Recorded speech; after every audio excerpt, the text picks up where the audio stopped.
Hey everyone, Kyle once again, aka Jurassic Godzilla fan, and welcome back to another review. Once again, happy Halloween. And now I'm going to do my final review for today on this Halloween night. And one better to end with it is as to talk about my all-time favorite horror film. Pardon me. I know Matt, aka Rambo for Life. He knows his all-time favorite horror film, and it's luckily it's also mine too. John Carpenter's The Thing. Yes, Matt Rambo for Life. This is also, I've watched his reviews. He said this is also his all-time favorite horror film, and all-time favorite horror film remake. So and he did a good review, and I'm explaining everything. So I give you I give Rambo for Life a thumbs up for his review. And I'm going to explain also my all-time favorite horror movie too. So John Carpenter's The Thing.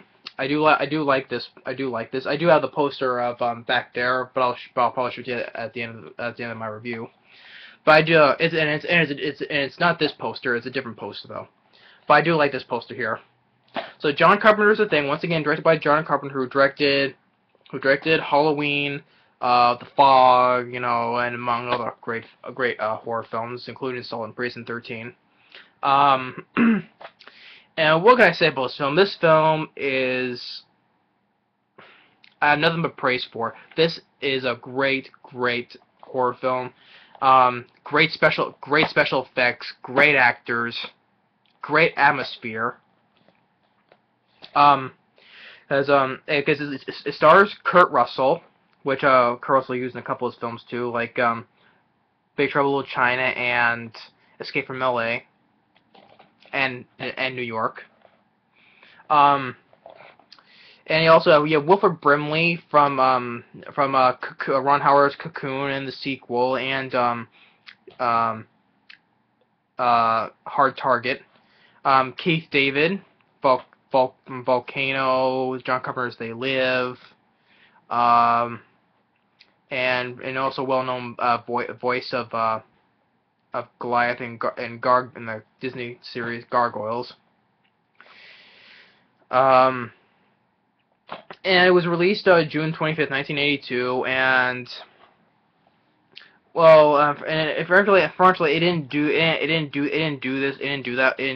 well in the box office.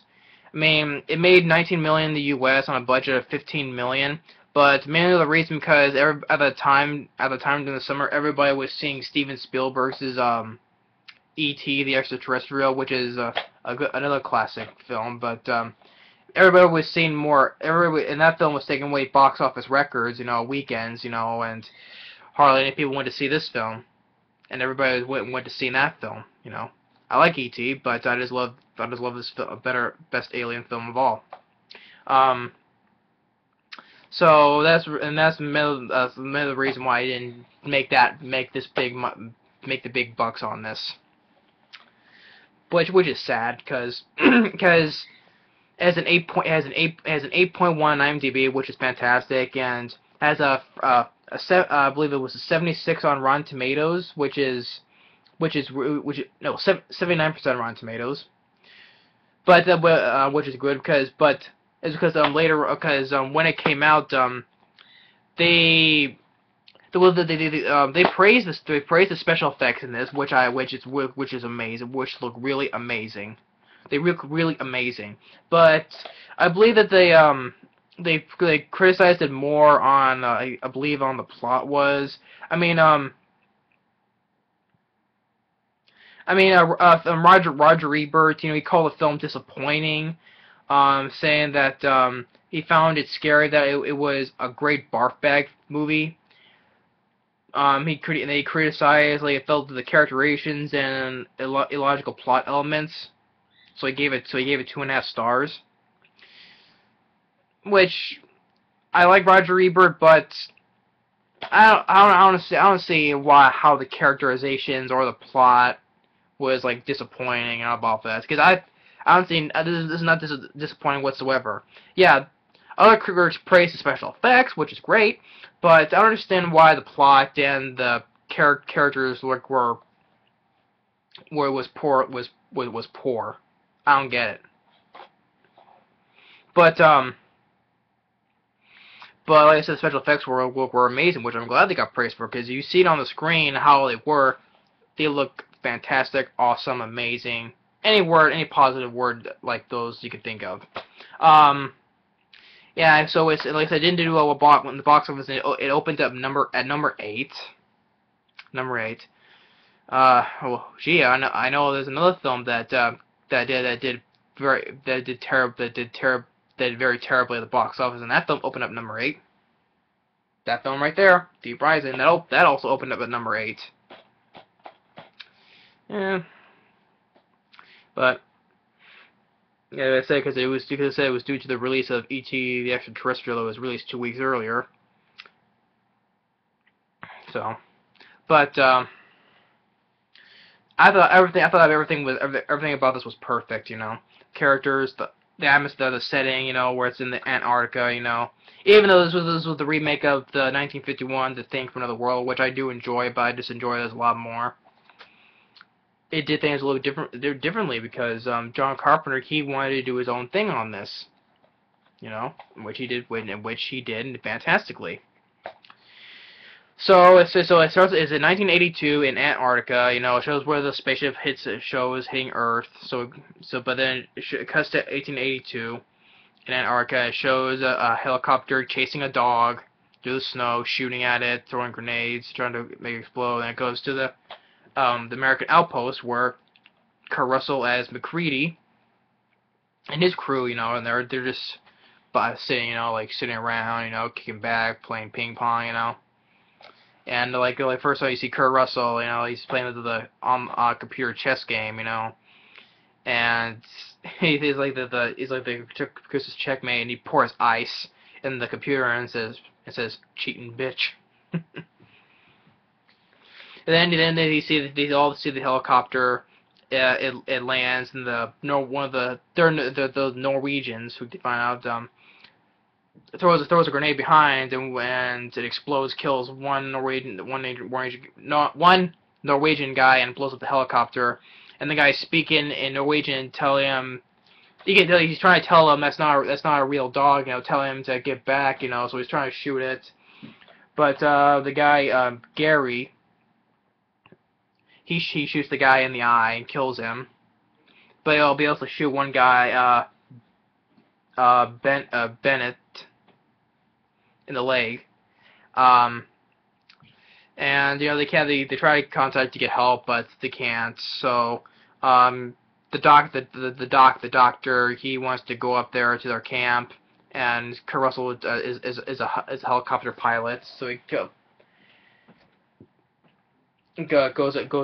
flies him over there to the camp, the Norwegian camp. And now when you get to the camp, of course, one other thing about this is, well, I go to the plot in a second, but when I mentioned about the Norwegians, I just want to get to this to explain this part though. But John Carpenter, he wanted to do a sequel to this. I would have loved to have seen a sequel to this. Because, how at the end Kurt Russell and Keith David are sitting waiting it out, maybe they may freeze to death, but you never know. But John Carpenter, he wanted to do a sequel to this. I would have loved to see see a Thing 2, But of course, Universal, and other people, they screwed him over. They screwed him over into saying, nah, we're gonna basically tell him, no, John Carpenter, we're not going to do a sequel. We're just going to do a prequel. We're going to explain what happened to the Norwegian camp. And I will say, after I will do the Halloween franchise, I will do a review of the prequel to The Thing of that has the same title, The Thing. Because I will say they did, because with the Thing prequel, they just destroyed the mystery of what happened to the Norwegian camp. Like I said about well, not yet, but we don't need to know what happened to the Norwegians. Why can't we just leave a mystery, be very intriguing. Say, oh, look at that. Well, look what happened there. Oh, No. Nowadays, Hollywood, they just want to make prequels and explain situations that happen in certain parts of the original movie. Whatever. So they get to Norwegian. They're looking around. They find an axe. A bloody axe on the door. They go in and they see a guy with his wrist cut and the blood. Even the blood that was dripping, even that has been frozen solid. And they find a bunch of burned stuff. McCree goes into the room. He calls the doc, and you see the big block of ice with a large hole in it. And they're wondering what it was, and they go back outside and they find something that was burnt. Anything I say because it's mentioned in the prequel. That's why they explain that. So what happened? So they find this burnt thing. They take it back with them.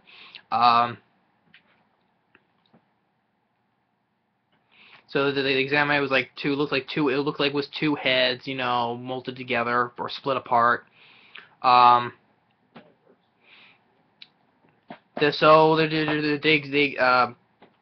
Wilford Brimley as Blair, he examines the body, cuts it open, and says, the organs are normal, And later on the night, Clark, played by Richard Masur, he takes the dog back where the other dogs are.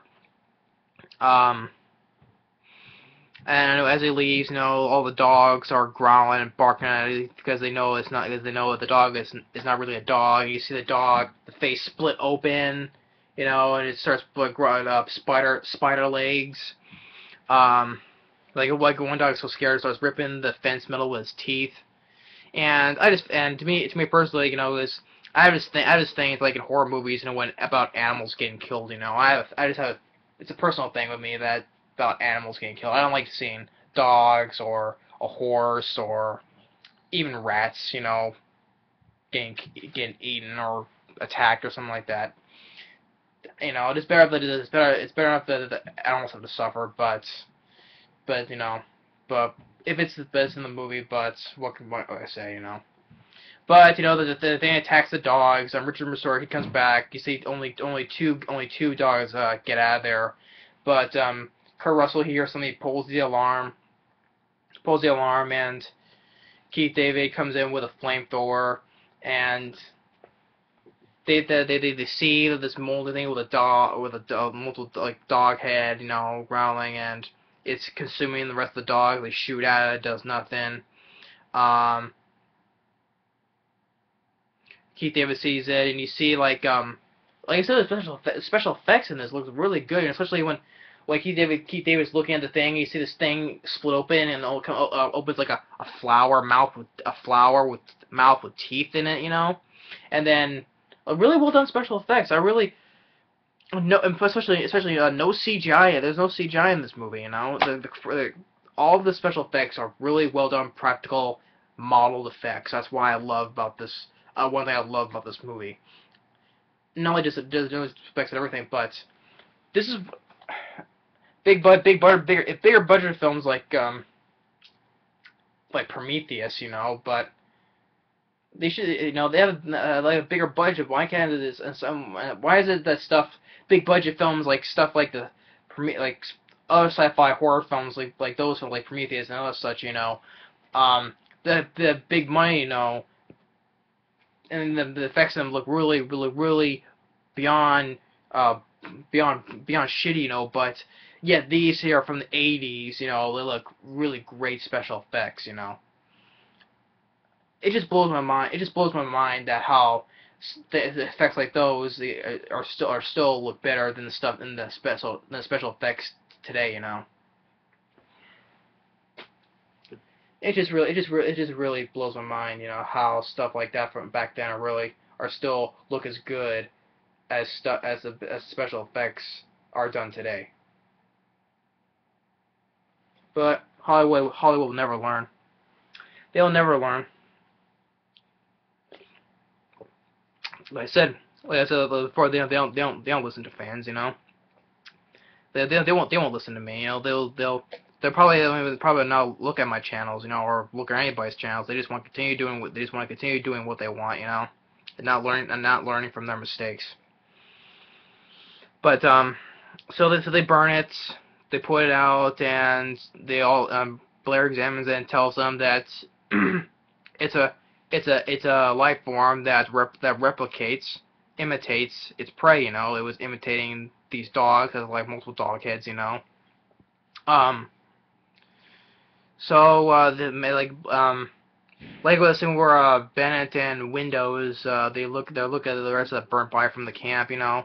As Windows leaves, something it's still alive though, so something crawls out of it and it grabs Bennett and it tears through his clothes and replicates him as Windows is looking, and he gets McCready and the guy Fuchs. I was like, Bennett was right there, man! I swear to God, he had a hold on him.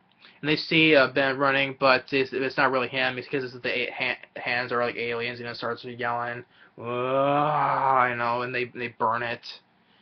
And then they burn the rest of the corpse.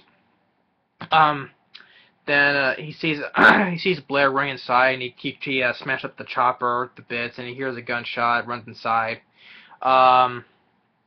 He goes crazy, uses an axe, starts destroying the radios, and he says he has a gun. He says, "I'll kill him, I'll kill you, You guys think I'm crazy? That's fine, Okay, that's because we never knows because whoever this thing could be, anybody, you can call for help, so it can take over the world, if it goes outside the Antarctica. So they stop him, they lock him up in the shack. Tells McCready to keep an eye on Clark because he was close to the dog, Then of course bring that really good question, that Keith David says, So I know who's human. So how do we know who's human? If that was an imitation, a perfect imitation, how would you know if that was really me? And they all stare at each other, and they're gonna do a blood test, mixed it with uncontaminated blood, but all the blood was leaked out of the sacks. They're starting, they're like, Gary thought he did because he had the key, or the doc could have done it, but they start pointing fingers. Windows, he runs away, tries to get a gun, but no, just stopped. Tells you guys gonna listen to Gary? You're gonna take orders from him? He could be one of those things. So they start pointing fingers at each other, saying, who could have done it still? So they burn those blood plastic sacks, and McCree is telling him, I'm human. If you were all these things, you would just attack me right now. Some of you are still human. Like you've heard in the trailer, This thing doesn't want to show itself. It wants to hide inside an imitation. It'll fight if it has to, but it's vulnerable out in the open. If it takes us over, then it has no more enemies. Nobody left to kill it. Then it's one. And Kurt Russell, he's really outstanding, in this film. I really liked Kurt Russell's, because he does a great job in John Carpenter's films, Escape from New York and L.A., especially Big Trouble in China, because between this and Big Trouble in China is Kurt Russell's one of his best performances, especially in Big Trouble in China, where he's just outright funny, about not having a clue what anything is, So they tried they were separated, some of them, the Fuchs is like working on something, and someone walks by, goes outside. He sees like a partial remains of a code that said McCree's name on it. He takes Windows and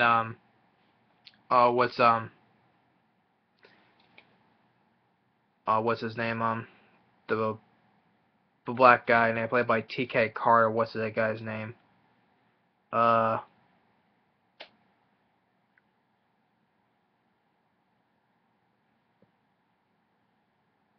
Knowles, that was his name. He takes Windows and Knowles with him. They ask Blair if he's seen the Fuchs. He hasn't seen them. Then they find this burn remain. They burn himself with a flare.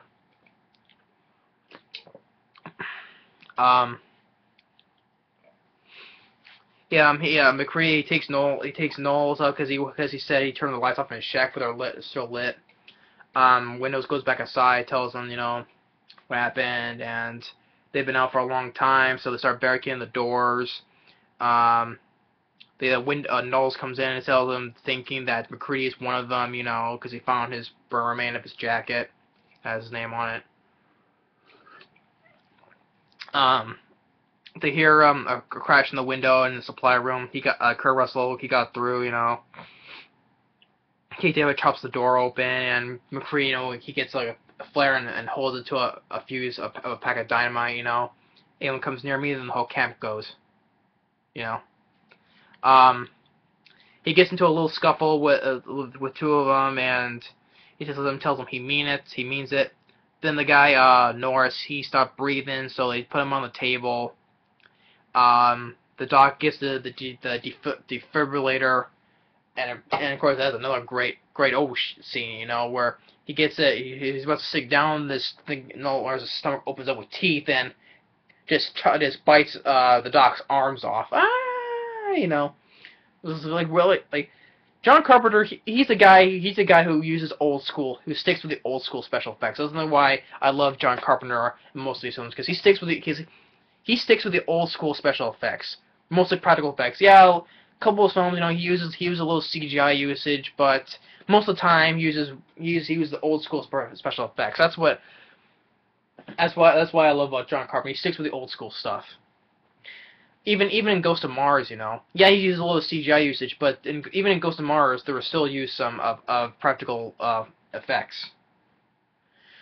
So he gets killed. So the stomach bites the doc's arms off, and there's something that comes popping out in like a miniaturized imitation of Norris with a face, a little long, skinny snake-like neck. McCready burns in, and then the actual Norris head rips off and changes, like it grows spider legs out of it and eyes. But they burn the rest of the body, but then there's the spider head goes walking away, and Palmer looks at it as like, you gotta be fucking kidding. And McCready burns it. So they're gonna tie, and later he was gonna tie everybody up. Clark, he was gonna have like a scalpel knife. He was gonna attack him, and McCready shoots him in the head. So they tie everybody down, including the dead bodies. They're gonna get blood samples from everyone and heat up a piece of wire and sticks it in to see if it'll give a reaction. Windows, he's clean. And he proves them that he's clean.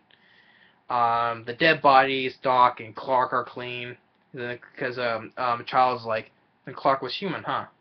Which makes you a murderer, don't it? And then they was gonna do Palmer next, and gets a reaction. The blood just jumps out, That was a good jump scare. It didn't make me jump, but I'm saying that would be like a good jump scare. It was all of a sudden there's no music or silence in the background, but all of a sudden just just jumps out, And she starts moving, changing, his face starts bleeding out, and he escapes though. He jumps on the ceiling. Windows about to blast him, but then he goes down and starts staring like. The head splits open, got a tongue, has teeth inside, sticks his head in, starts whirling around and throws him. Then McCready burns it, and breaks the wall aside, throws dynamite, blows it up. And then Windows, he starts to change, and he burns him too. So they do the rest of the blood samples, and all is clean, and Charles, he's clean. He's like, get me out of here, cut me loose. And they say, because Kurt Russell said he was going to save Gary for last, because he could have got to that blood. So he says, we'll do you last. But he's clean. And there's another fine line that Gary says, I know you gentlemen have been through a lot, but when you find the time, I'd rather not spend the rest of this winter tied to this fucking couch. There was also good lines of dialogue too, especially some funny ones like that line, I was supposed to tie to this fucking couch, So Clark stays behind while the rest of them goes out to see if Blair is the only one they didn't do the test to, but the door is open. And they open up the floor, and they go into an underground tunnel, and there's something that he's been making, a ship, a spaceship, so for the parts from the helicopter, and he says, smart ass, so he put it together piece by piece. Where was he supposed to go? Any place but here. So that he's been infected. I don't know. Well, that's the thing. I don't know how he became infected though. That's what I like about it. I know there were 3 people that was affected though. Well, not Ben. We know how he became infected, but I know how Norris, the open stomach one. I know he became infected because the dog earlier was walking around and goes into a room and see a shadow, but I could tell that shadow was Norris though. Just how the size of the shadow was. I could tell that was him. But I don't know how he infected Palmer or Blair. I don't know how, or either one of them could infect each other. I don't know Palmer or Blair. I don't know how those 2 got infected though. So, but leave the mystery. You don't know how they got infected. So they see Knowles sees Charles leave the camp, and then the lights go out. McCrae tells him, it tells him the thing it wants to freeze now because it wants to go to sleep until the rescue team finds it, so they don't want to let the thing freeze again. So they're gonna blow up the place to raise the temperature up. So they head down to the basement, and the generator has been destroyed. So they're gonna set dynamite all over the place to make the place blow completely. The infected Blair grabs Gary, sticks his fingers into his face, expanding it,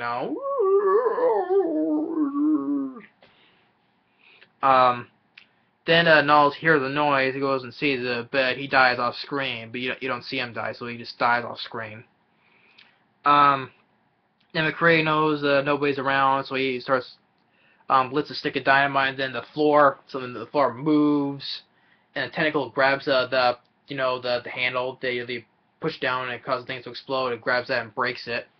And then you got another great, awesome effect where this big monster with big teeth and a dog-like thing comes out of his stomach and starts poking around like this. Really well done animatronics. I'm not gonna say it again. And McCree grabs the stick of dynamite and says, "Yeah, fuck you too." Throws in, blows the whole place up, including the alien. So he learns that all the aliens been destroyed. So he sends in Childs. He shows up. He still has a flamethrower, and he asks him where was he, and he says he thought he saw Blair. He went after him. He got lost in the storm. That's what he said. They know the temperature has been raised up, but it won't last long. They know they're eventually going to freeze to death, but yeah, this is how we make it, maybe we should, and they ask him, if you worry about me, then we haven't got any surprises for each other. I don't know, we're not much shape doing anything about it. So, McCrae thinks that he went off, though, thinking he might be infected, or one of them, he may not be affected, so he asks, what do we do? Why don't we just wait here for a while, see what happens? So then he goes and they shares Keith David a bottle of whiskey with them, They smile and laugh and very funny, And as they're sitting there, as the camera expands on the blown up camp, and another classic horror film score, by John Carpenter, Well, it says that Morricone did the music, but also it says that John Carpenter was uncredited on the music too. I mean, honestly, yeah, John Carpenter I believe he did the score because he did his own score for Halloween. That's a classic musical score, and I believe he did help. If he didn't uncredited on the music, that's good because he's a good musician, especially making the score, especially when he did it for Halloween, the dun dun dun dun dun dun, the dun dun, that musical score. I love that score. I still listen to that score. That's another highlight of this film is the score. especially that main piece.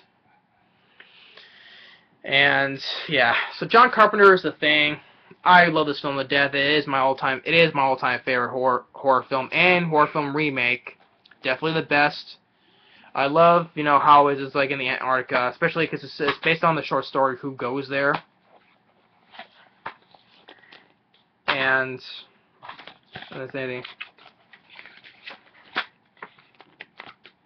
No, and this is this little booklet that was inside the DVD case. There was a little a little booklet here.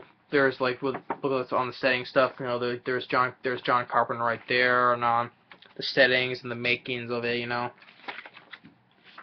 Even on the special features too. There's a special features that shows like a never before seen stop motion animation footage from the cult film.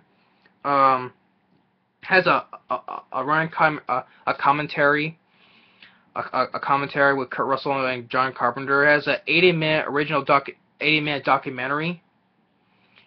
80-minute documentary with John Carpenter, Kurt Russell, and makeup designer and art, and also Rob Button and legendary artist Albert Whitlock, and other cast members and other crew, special effects team, and trailer, outtakes from the film, behind-the-scene photographs, storyboards, conceptual art, production archive, I mean, this was plus this is for even stuff like this that has John Carpenter's Halloween has a 2-disc here, it has all that features, but this is a single 2-disc, and this has an 80-minute documentary, as well as a feature film, and including other features. That's a lot for just one disc. So then, and I do enjoy the documentary too. So so John Carpenter's the thing. I don't know what more I could say. I mean, it's just sad that they screwed John Carpenter over. Because he really pushed on doing a sequel, which I would love to see. Even Rambo After Life, he even said that he would love to see a sequel too. But to me, I also too would have loved to see a sequel because I'm such a huge fan of this film. Loved it ever since seeing it also as a kid. But I wasn't unlike this film. I was scared by this film, but I was never scared by this film. So stupid.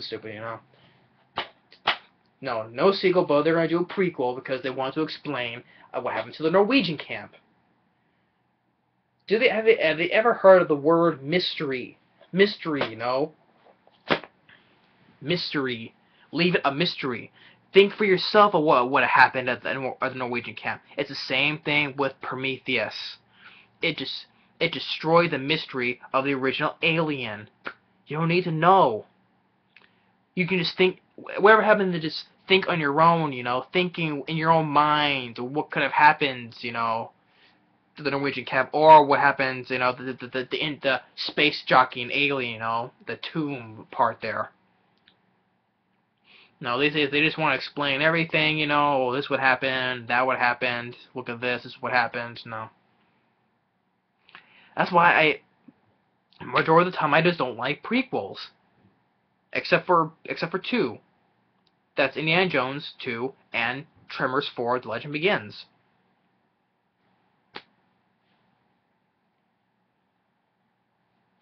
I don't know what to say for that, but I will say, like I said, after my review of the Halloween franchise, I will do a review of the prequel of the thing. I just like how Rambo After Life, he just calls it a pre-cum. Yeah, I was like, yeah, that's what it is, or a pre-make, yeah, because it feels like a remake. That's what he said. Even in first little trailer, it does feel like it does look like a remake. I even read comments on YouTube, about even from the trailer. I said it was like it looked like outtakes from the video game Dead Space. Maybe maybe if it's like from a remake or from Dead Space, I don't care. But I just, it's just sad there was never a sequel to this. I would have loved a sequel to this. I would love to see a sequel to this. But no, they did a prequel, and they screwed John Carpenter over.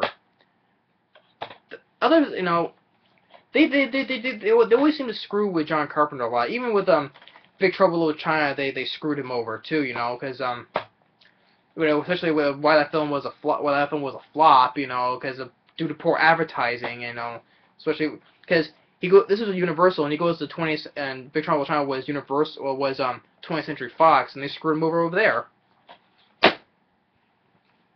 I don't know why John Carpenter gets so screwed so much. I don't know why.